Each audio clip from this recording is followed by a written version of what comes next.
early.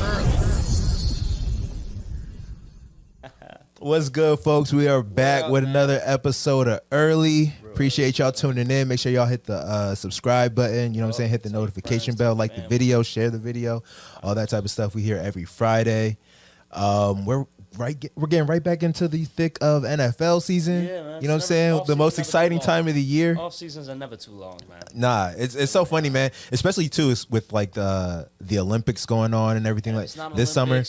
It's FIBA. If it's not FIBA, Euro Cup. It's not Euro. It's always. And right now the U.S. Open is going on in the tennis world. So that's a funny thing too. You've been noticing this like stronger emphasis on these other sports these past. Maybe I've been asleep, but I feel like in the past year or two we're getting this like renaissance of tennis. I'm seeing more people play tennis casually than I've ever seen in my life. Absolutely. Golf. I'm seeing more people play golf casually than I've ever seen in my life. And even these miscellaneous sports that I don't even really know too much. It's like people do these things. I'm like, man, that's so. I guess people have always been doing this, but it's now the accessibility. It's gotten much more see popular it in your face. You know what's it's so funny? It's so funny that you say that. First of all, because even you've picked up both of those. Yeah. You know? You're kind of led the. When you picked them up, I'm like, yo, this nigga has an interest. But then lo and behold, let months go on. It's like, oh, is this like he's here to stay? Is this the age right now? Everybody getting into the mother sports. Nah, that's you know? that's facts. I absolutely agree with that. When I'm sitting here looking through my phone because I feel like I saw a graphic that was showing like the fastest growing sports in the world. Word. And I'm trying to see if I could find that. I don't think I saved it, but on there, I think the number one fastest growing sport was pickleball. Have you seen like a lot of motherfuckers playing pickleball? A lot about pickleball. Yeah. Me personally, I hate pickleball. You know what I'm saying? Like, not that I hate it. I really have, I got no real feelings towards it. Right. It's just that it's like you said. I play tennis a lot these days, and I see like the pickleball players like taking over the tennis court. You know what I'm saying? So like that's what I hate. I hate when motherfuckers pull up to the tennis court and it's everybody playing pickleball and they're like taking up all the courts. You know what I'm saying? Yeah. It's a tennis court. Yeah, and it's like baby tennis. Even at Lifetime, they took out one of the basketball courts and put in a pickleball court. Oh, wow. Which is crazy to me. You know what I'm saying? Wow. So like pickleball is definitely like taking over, but tennis is not far behind that. But you said something about like a renaissance with some of those different sports, you know what I'm saying? Like, and I don't mean different, but you know, like the not the basketball, not the football, right? I feel like that has to do with the sports betting rise. I was actually gonna ask you what I was literally when you were done. I was gonna say, what do you think the correlation is? Because I think there has to be something with like. People will bet way like it will span way more than what they'll actually watch. Right? Yeah. So it's like initially like bro, I watch basketball, I watch football. But when it comes to betting, when them seasons are done, sometimes on baseball, tennis, golf. I remember during the Olympics. People like on some. I remember during the Olympics, I was talking to my sister because me and my sister, we like especially when FanDuel first came to Maryland, like we used to really like just over. Betting and like props and all this kind of stuff. So I asked her if she had made any bets during the Olympics. She said she was betting on rugby. I was like, dog, do you watch rugby? She was like, not at all. She was like, not at all. She don't watch rugby at all. But it's funny, man. Like I do think, like you said, there is this kind of thing where people kind of just bet. I mean, to me, I feel like wherever people feel like they could find an edge, you know what I'm saying? That's where they put their bread. You know what I'm saying? So, and it's funny because with the rise of like live betting, you know what I'm saying? It makes it so easy to just see something. The way I look at bets, bro, it's like that's kind of why I got into betting on tennis is because like you can see odds go from like plus 800 to like plus 300 real quick, and you can if you put anything on that plus 800, you can cash out real quick on a something that went from plus 800 to plus 200 but like real quick. But back to the playing, do you think it's because people are like watching their bets that in the midst of this you realize like, oh, this game's not bad? Oh yeah, like, probably. Like back probably. to like how do you actually find yourself like, on a the court correlation? and you're playing? You're not playing for money when you go to tennis, no. But you're like, yo, this is kind of fun. But Does it happen it's funny when you're watching this shit? Like, well, no, what's funny is like I didn't even start watching tennis until after I started playing it. Word. You know what I'm saying? And I didn't even start betting on it until after I started playing it. Me and my homies got into Achilles, and like, did you just do that to like some way to get mobile back after not being mobile? That's for so probably long, or something kind of like, yo, I want to play. Like, well, what happened was me and my homie Phil, like, literally one day we were just like, yo, we should go play tennis. You know what I'm saying? It was literally like we're sitting here like this, right. and we're like, yo, like we should go play tennis like tomorrow. You know what I'm saying? Tomorrow we go get rackets and we go and play, and then like ever since then we just been playing. You know what I'm saying? And there was no like outside of that like 2-minute conversation, there was no like thought about it or anything like that. Yeah, and to your point about being active. I think it was kind of something that, because I used to, before I tore my Achilles, I used to like, you know what I'm saying? If I go to the gym, I'll go play basketball for a little bit. Like that'll be my warm up. I'll just like shoot some hoops to warm up or whatever before I lift. But after I tore my Achilles, when I started like lifting again, I had no like cardio regimen at all. And I don't really like to run on the treadmill. You know what I'm saying? Now I've gotten into like the row machine type shit. But I'm actually curious with you, like, what do you do any cardio, or do you have that in your workout? Yeah, so I've definitely had more, phases of my life where I did cardio a lot more than I'm currently doing it. Like, there have been phases like, when it's been ball is life, or when I'm really balling hard, I'm not making the extra effort to do extra cardio. My cardio is when I'm balling. Yeah, and I ball every day. Yeah. So that's the cardio. But when it kind of fell off that and I'm not actually balling as much, my cardio may very well be the treadmill just to start it up. Like it won't be I've had times too where it's like, all right, we're gonna get the 4 or 5 miles in today, the 3 miles. Yeah, I'll never. I do. If I do on the treadmill, I'll do 1 mile. You know what I'm saying? Like really, it's just me to get my heart rate up. You know what I'm saying? Because I don't. I've told you before. I feel like I've said it on this show before too. Like I'm always in a state of like wanting to gain weight, never lose. You know what I'm saying? So like that's kind of why I shy away from doing too much cardio, because I don't want to ever like lose muscle mass or like, you know what I'm saying? So that's kind of what my mindset is. But you've done like the 4 or 5 mile type vibe. Yeah, that's insane to me. 4 or 5 miles. That's insane to me. For sure, definitely done that. Indoor, outdoor. I remember like when I was doing like probably towards the top of the year, like when I got the 7 mile on the treadmill, I was so happy. It took like an hour, but I was like, yo, this is. That's how long you was running for, an hour? Yeah, that's insane. Yeah, so like.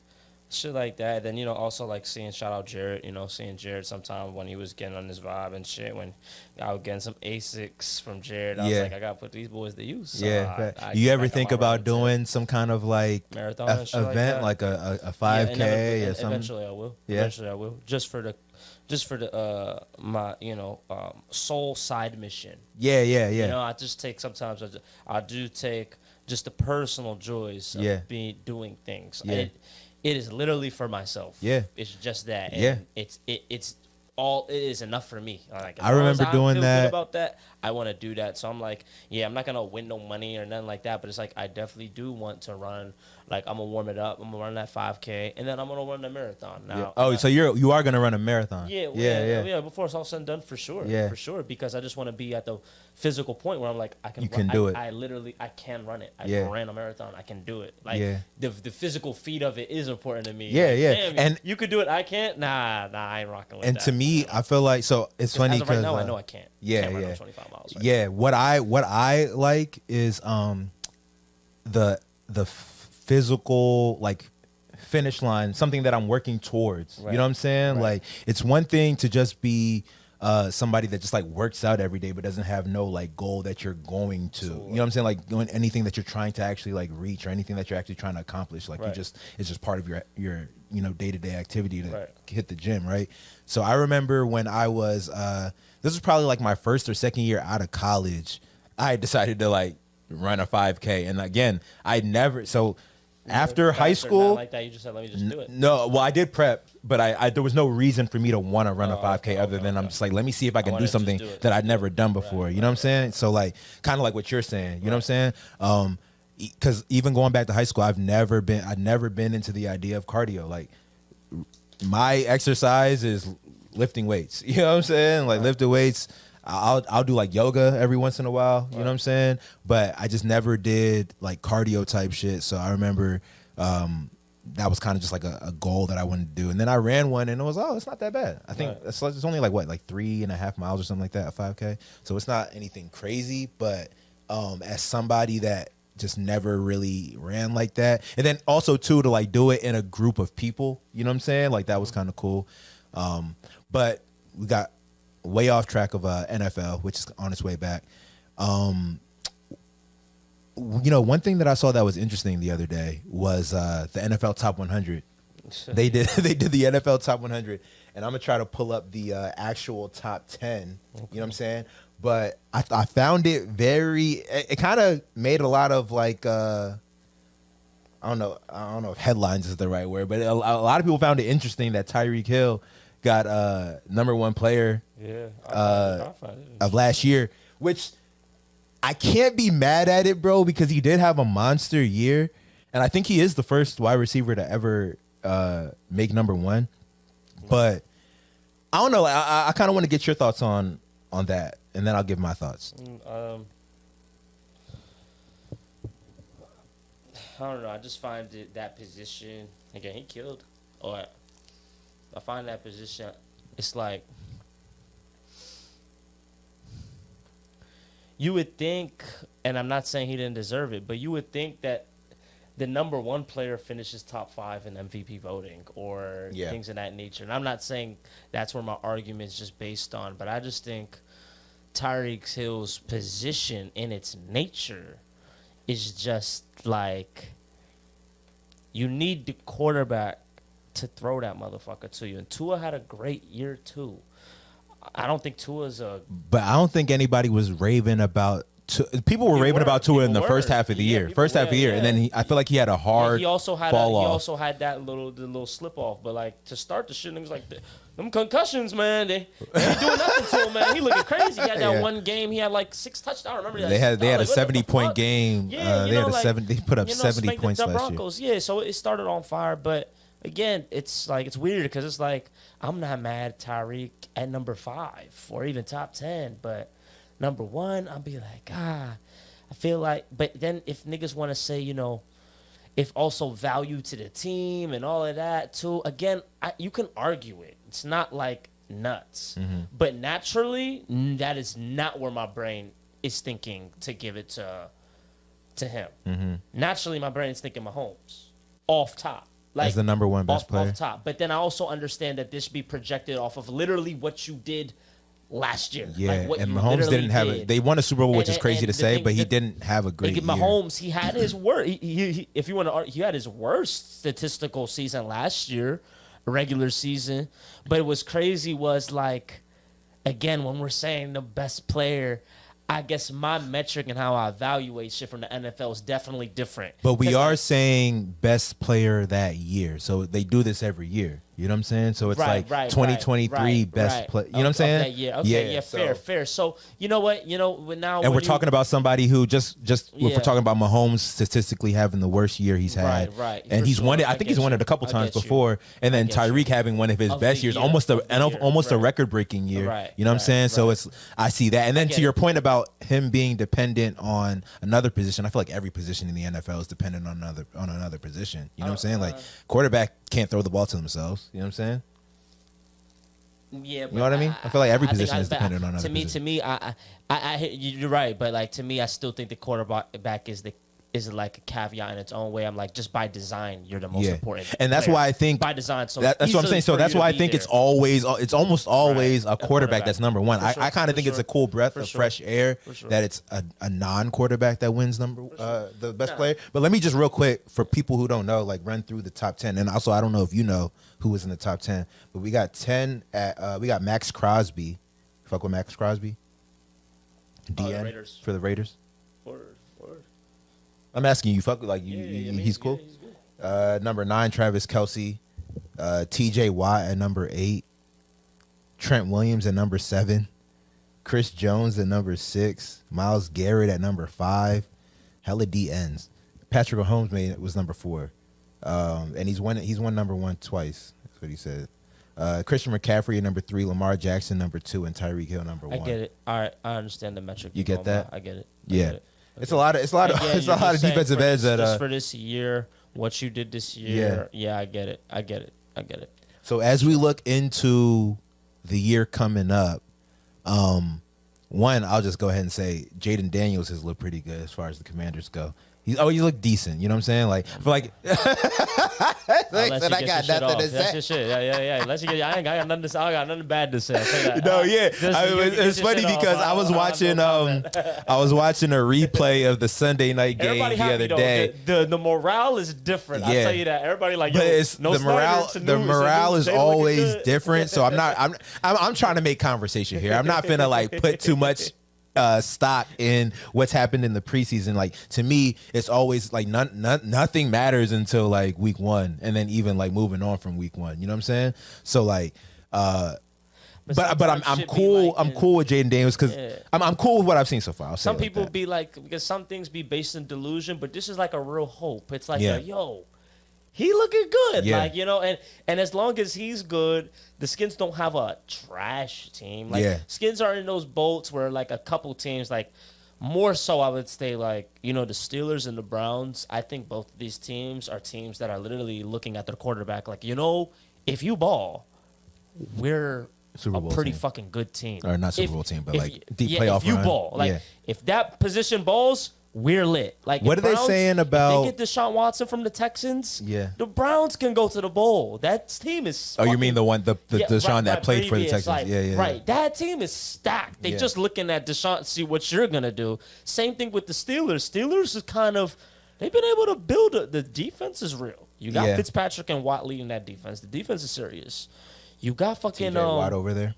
Yeah, and then even the running backs, you got Najee and all the Warren you got a Najee Harris and a killer 1-2 punch. Running backs. I can't remember the second running back, but like Steelers are also primed to actually have a pretty good year too, because it's gonna be a tough. So do you think Russell Wilson stays the starting quarterback of that team for throughout this year? That's the question, bro. I would have said at maybe another point in time, right? Yeah.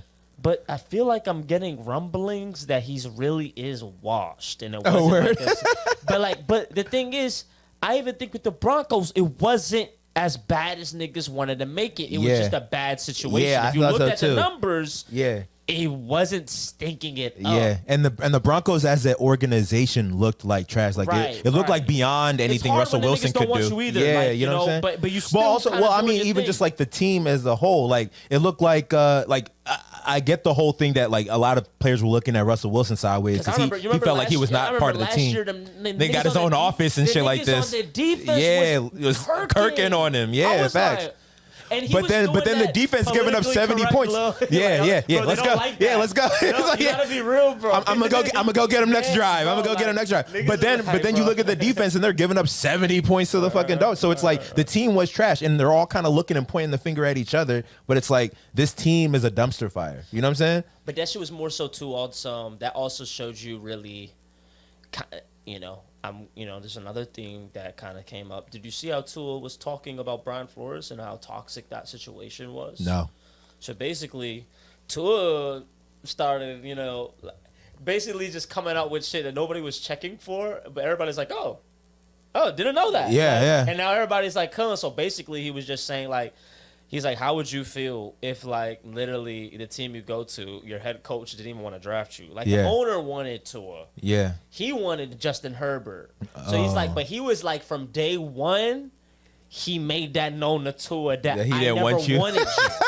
So Tua was like, how would you feel when your literal coach, the dude that you're supposed to be the closest with on the team, you're supposed to have that connection with, doesn't think you're good enough for the job? Yeah. You start to be like, am I good at and not even just that. Everybody was like, they weren't like, all the sports reporters, shit, like, they weren't like going on tour. They were kind of like, yo, Brian, that's kind of crazy that's how you were like. That's what I'm gonna say. Like, even crazy, bro. Even if you didn't want him, you don't gotta communicate that, bro. Like, you can swallow it and just like do your fucking job. You know what I'm saying? Like, basically, they're just kind of be like, you're kind of weird for like telling him. That's fucking weird. That's your quarterback, bro. Like, you have to work with it. Yeah. Like you're.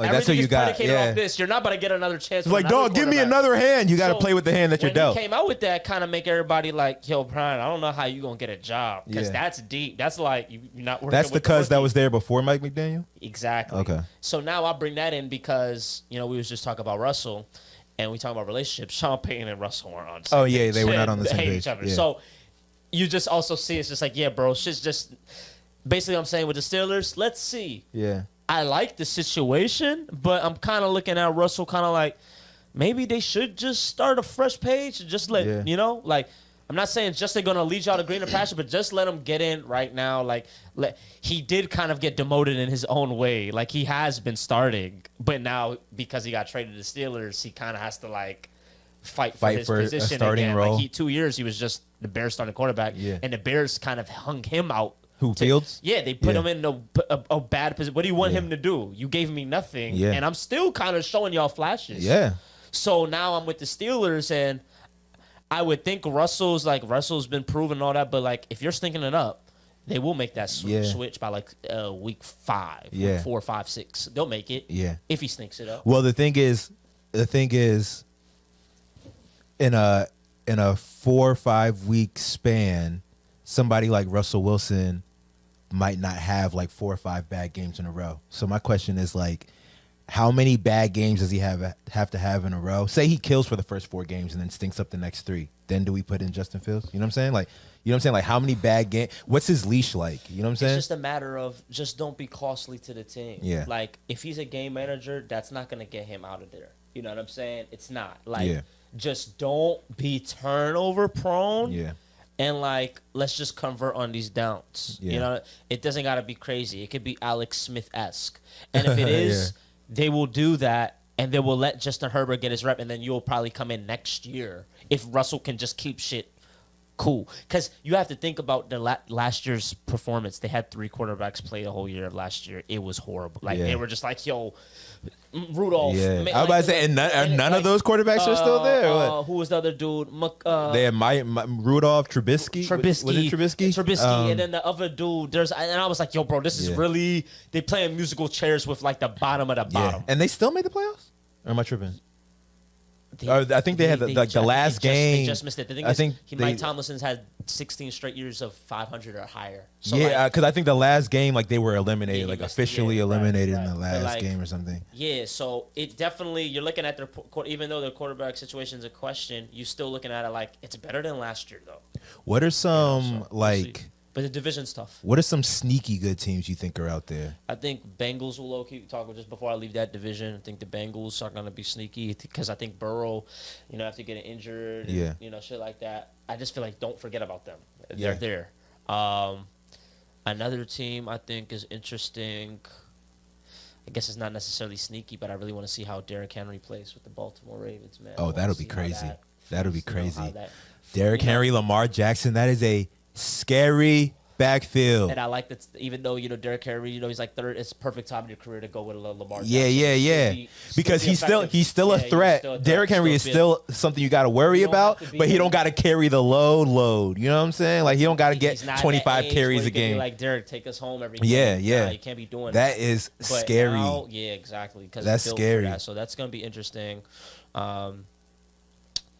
The Eagles with Saquon, I'm just that's also scary. That backfield with Jalen Hurts, Eagles looking fucking stacked, that's scary too. They're looking stacked, so I'm very interested. I'm just seeing here that Brandon Ayuk just signed a $120 million extension. Oh, stayed. Yeah, with the 49ers. That's smart. Yeah, man. Smart because on whose part? Niners. Yeah, Niners. Yeah, you gotta keep them because even though you got that boy Debo, they're too different. They're different, and they complement each other. Debo was really to put that shit up. Like Debo honestly, all those weapons are good because like Ayuk has put that shit up too. You know what I'm saying? I feel like Debo is more like he can go across the middle. He can come across the back. He can go behind the backfield. Debo is your true Swiss Army. Yeah. Like it's like what could I not? And what's crazy because Christian McCaffrey is also a Swiss Army knife. You know what I'm saying? They got 2 Swiss Army knives. I think he's just the best route runner. Yeah. It's like you don't let him go. That's like yin and yang. Yeah. You don't just be like, oh, we got him, so we let him. No. Keep them if you can. And then exactly, George Kittle's one of the best. And then Kittle after Kelsey, we're talking about. You know what I'm saying? Yeah. You talking about Kittle in that mix? Yeah, that's an insane offense right there. And you got McCaffrey. You know what I'm saying? Like, that's an insane offense right there. It's crazy. It's crazy. Yeah, the Niners are very crazy. Gonna be really spooky, but they're not sneaky. If I want to give you a true sneak team, let me just give you a true sneak team. I guess I can't even say Houston, right? Can't even say that. I don't qualify for a sneak team this year. Everybody's looking at them, man. Everybody's looking at them only because. But the thing is, taking them serious. I've noticed. Well, you got to take them serious. But the thing is, like, it. What's going to be interesting to see is if Stephon Diggs. CJ, Stephon Diggs over there is going to be crazy. Tank Dell over there is crazy. Shit. But like, no, that's what's crazy. And they got their cuz back from ACL tear too. One of their other receivers he tore his ACL in the middle of the year. I forgot who. Michael Dell. Tank Dell. Tank Dell. Yeah. Tank Dell. Yeah. Tank Dell. Yeah, he's over there. He's crazy. Man, nice. But and then who was the other receiver that was over there going nuts last year? Yeah, it was two of them. That's why I was like, yo, it's tough. What's his fucking name? Yeah, there's another one. He's kind of undersized. I want to say Brandon. Brandon Cooks. Brandon Cooks? Was it Cooks? Was it Brandon Cooks? So. I don't think. Brandon Cooks always hops on the team and does, he always gets 1,000 yards receiving. He always gets 1,000 yards receiving. It was another, like that year, Texans had two dudes. I was like, who are these dudes? Because before this season, I didn't know Dell. Yeah. Because I think he was either a rookie or a second. I think last year was his rookie. Yeah, and then the other dude was also young too. I didn't know. I was like, who are these dudes? But it's going to be interesting to see like what CJ Stroud's sophomore year looks like. You know what I'm saying? Especially after winning Rookie of the Year last year. I like his composure. I like how we just like I really. Nah, he's a winner, bro. He's a gamer. He's a gamer for sure. Nico Collins. Nico, I know it was Nico Collins. Yeah. Nico. Yep. Yeah. I think it was him that might have actually tore his shit. And they got Robert Woods. Robert Woods tore his ACL when he was with the Rams, and he was killing right before that. But he kind of came back and was never really the same. And I love their coach, man. So so that's gonna be I mean, I feel like you call him sneaky. You know what I'm saying? Like because I just think. But people they're the league is on notice with them though. Like they're not gonna catch nobody by surprise type shit. If they cooked, everybody gonna be like they would cover. Yeah. Facts. Let's move it over to another thing I want to talk about. Remember we did that you can only keep 5 with TV shows a couple episodes back. I seen this joint with albums, so I want to get your take on this as far as like what albums you could keep. You could only keep 5. Oh, I like that split screen. Do you see what's on here? I do. You gotta let me go through. Go through. As I'm going through. Let me see what my 5 is. Absolutely the Carter 1 and the Carter 2. Give me both of those. 1 and 2. 1 and 2. 1 and 2. Let me get. I gotta do God Forgives I Don't, Rick Ross. All right. I gotta do. What's that? Late Registration up there in the top left. Top left, yeah. Is that Late Registration? Yeah. Yep. I'm thinking that one. Maybe Graduation. Give me Graduation, and Get Rich or Die Trying right above it. So I don't gotta rank up. I could just choose 5. Yeah, just pick 5. Nice. Yeah. Lupe Fiasco. And then we can rap about some of these too. Yeah, Lupe Fiasco, the cool. I see that. Of course, don't even have to. I know that'll be. Lupe's your guy, right? Yeah, the cool will be in there and that one in particular. Projects I spun, man. Yeah. It's in there. It's like by default. I can't even change it. It's in there. I'm also probably gonna say.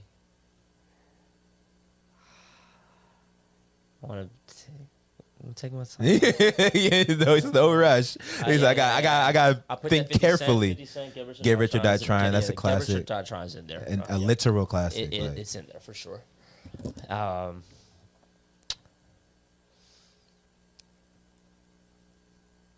Then I'm also gonna take that Jay-Z Blueprint. Yeah. Gotta take that because that was this is it's hard to pick 5. Yeah, I mean this is great. It's a great list. I can't I low key want to go back and take Young Jeezy.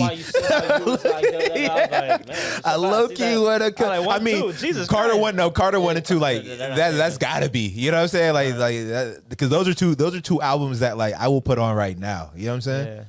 So I got them. So I'm at 3.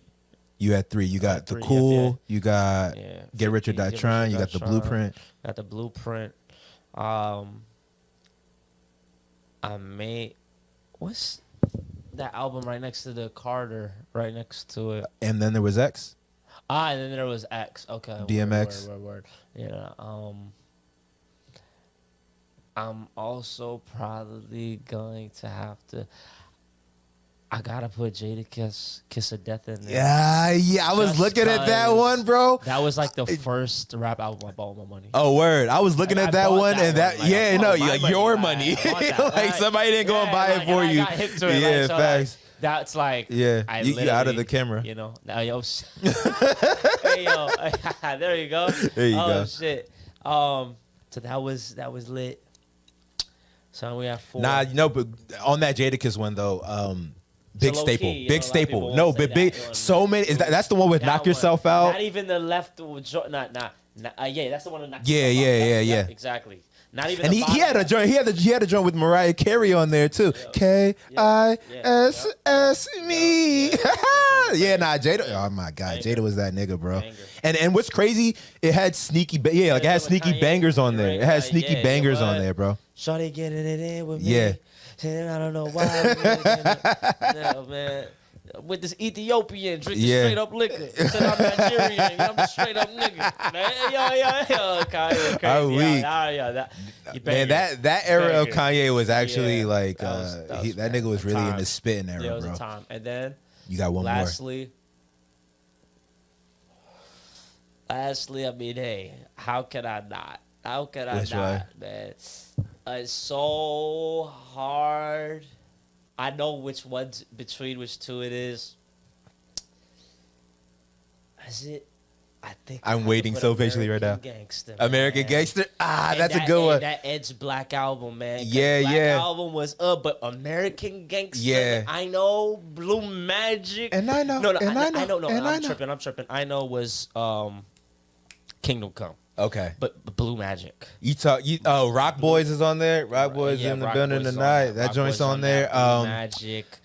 He had Party Life. That's the song American Gangster. Yeah. The Party Life was crazy. Party Life was crazy. With ignorant shit with Big. This is the ignorant shit you like, nigga. Yeah. Oh my, yo, American Gangster got a lot of joints. That was a moment in time, and it went perfectly with the movie, bro. Like it's so crazy. It's so crazy because the movie was a moment. You know what I'm saying? Amazing movie. You know what I'm saying? You got Denzel at his height. It might be like a hood classic. No, that was. You got Denzel at his height. And dropping the and then facts. And then Jay-Z coming out with the matching album. It didn't make no sense, bro.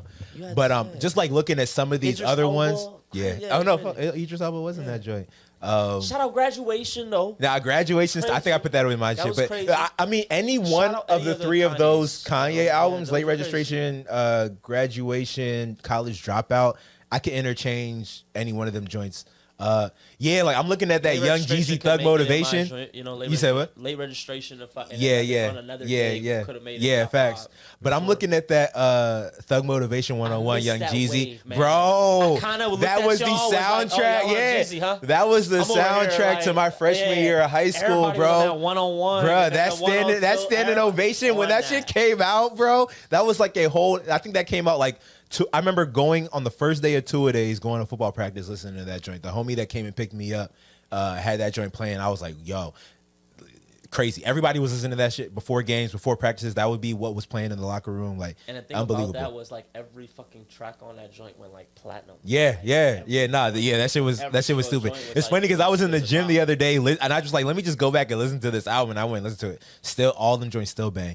I'm looking at what do you think about Ludacris, Word of Mouth, or even any Ludacris album for that matter? Word of Ludacris is more so. It's like how do I say? It's like an honorable mention, man. I think Luda is like one of the coldest of his eras and times. Yeah, but I feel like he don't get the love because I don't know if he necessarily put together classic albums. He had bangers. Yeah, he had bangers. Yeah, but the deep cuts niggas don't really mention right around to. Not to say he didn't have some things, especially like on the chicken and beer, you know. Oh like, yeah, chicken cool. beer like, was a big one. Yeah, you know, and I listened to that shit. But yeah, like, I remember. I think I had it. It's not as timeless as you would like it, even though when you hear some of those bops, you like it. Like for instance, if I heard roll out, splash like, waterfalls cool. is a big joint. Move, bitch. Yeah. Like, you got your right, fix, and it's more like something you need to hear around other people. You know what I'm saying? It's like a party song. You know what I'm saying? A lot of Ludacris's best joints. A lot of Luda's best joints are like more party songs, even though like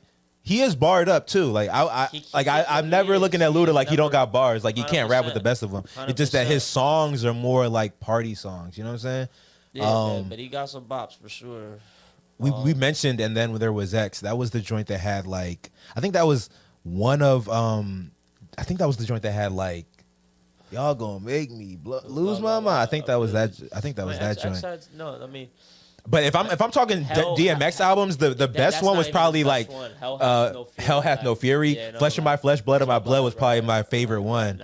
Yeah. Nah, but X was crazy tough. Oh, that T.I. joined Down in the Corner. It's a classic. That was a classic. I think I was telling you a story about how in 2004, my homie Sean, he's kind of the reason I even got like hooked onto Wayne the way that I did, because we was in class one time talking about like the best albums that were out at that point in time of the year, and I remember telling him the T.I. album was I was like, this is my favorite album. This is the best album out. He was like, nah, bro, it's the Carter one. I hadn't heard the Carter at this point, and I was like, nigga, what? Because I think the single from the Carter was like Go DJ or something, which is not like, it's a song I feel like it aged well. You know what I'm saying? But at the time, I'm like, I was very big on like Cassidy and like freestyle rap at this time. You know what I'm saying? I'm not saying that that's what T.I. is, but like that's what more resonated with me at that time, right? 100%. So I'm listening to Go DJ, and I'm just like, this is like I don't know. It reminded me of like drop it like it's hot vibes. Like, you know what I'm saying? It's like this is like a song it's kind of repetitive though. You know what I'm saying? It's not.